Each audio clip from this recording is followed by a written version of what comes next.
ನಿಮ್ಮ ಜೀವನದಲ್ಲಿ ಮುರಿಯದೇ ಇರುವಂತಹ ಬಂಧನವಿದೆಯಾ? ಹಳೆಯ ತಪ್ಪುಗಳು, ಭಯ, ಪಾಪದ ಚಕ್ರ ಅಥವಾ ನಿಮ್ಮ ಮನಸ್ಸನ್ನು ಕಟ್ಟಿ ಹಿಡಿದ ನೋವು, ಯಾವ ಬಂಧನವಿದ್ದರೂ ಸರಿ. ವಾಕ್ಯವು ಹೇಳುತ್ತದೆ, ಕರ್ತನ ಆತ್ಮನು ಯಾರಲ್ಲಿದ್ದಾನೋ ಅವರಿಗೆ ಬಿಡುಗಡೆ ಉಂಟು. ನೀನು ದಶಕಗಳಿಂದ ಹೋರಾಡುತ್ತಿರುವ ಸರಪಳಿಯನ್ನು ದೇವರು ಒಂದು ಕ್ಷಣದಲ್ಲಿ ಮುರಿಯಬಲ್ಲನು. ಪೌಲ ಮತ್ತು ಸೀಲನ್ನು ಸೆರೆಮನೆಯಲ್ಲಿ ಕತ್ತಲಿನಲ್ಲಿ ಆರಾಧಿಸಿ ಪ್ರಾರ್ಥಿಸಿದಾಗ ದೇವರು ಮಧ್ಯಪ್ರವೇಶಿಸಿದರು. ಭೂಕಂಪ ಬಂತು, ಬಾಗಿಲುಗಳು ತೆರೆದವು, ಕೈ ಬೇಡಿಗಳು ನೆಲಕ್ಕೆ ಬಿದ್ದವು. ಇದು ದೇವರ ಶಕ್ತಿ. ಮಾನವನಿಗೆ ಅಸಾಧ್ಯವಾದದ್ದು ದೇವರಿಗೆ ಸಾಧ್ಯವಾದ ಕೆಲಸ. ಇಂದು ನೀನು ಪಾಪದ ಹೋರಾಟ, ಆತಂಕ, ಮನೋಭಾರ, ವಿಫಲತೆ, ವ್ಯಸನ, ಭಯ ಎಂಬ ಯಾವ ಬಂಧನದಲ್ಲಿದ್ದರೂ ದೇವರು ಹೆಜ್ಜೆ ಇಟ್ಟರೆ ಎಲ್ಲ ಸರಪಳಿಗಳು ಮುರಿಯುತ್ತವೆ. ಒಂದು ಪ್ರಾಮಾಣಿಕ ಪ್ರಾರ್ಥನೆ, ಒಂದು ನಂಬಿಕೆಯ ನುಡಿ ಸ್ವರ್ಗವನ್ನು ನಿನ್ನ ಕಡೆ ಎಳೆಯುತ್ತದೆ.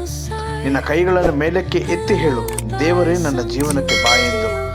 ಅವರು ಬರುವ ಕ್ಷಣಕ್ಕೆ ಬಂಧನಗಳು ಬಿಡುತ್ತವೆ, ಭಯ ಕುಸಿದು ಬೀಳುತ್ತದೆ, ನೀನು ಸ್ವತಂತ್ರನಾಗುತ್ತೀಯ. ಏಕೆಂದರೆ ದೇವರು ಮಧ್ಯಪ್ರವೇಶಿಸಿದಾಗ ಸರಪಳಿಗಳು ಮುರಿಯುತ್ತವೆ.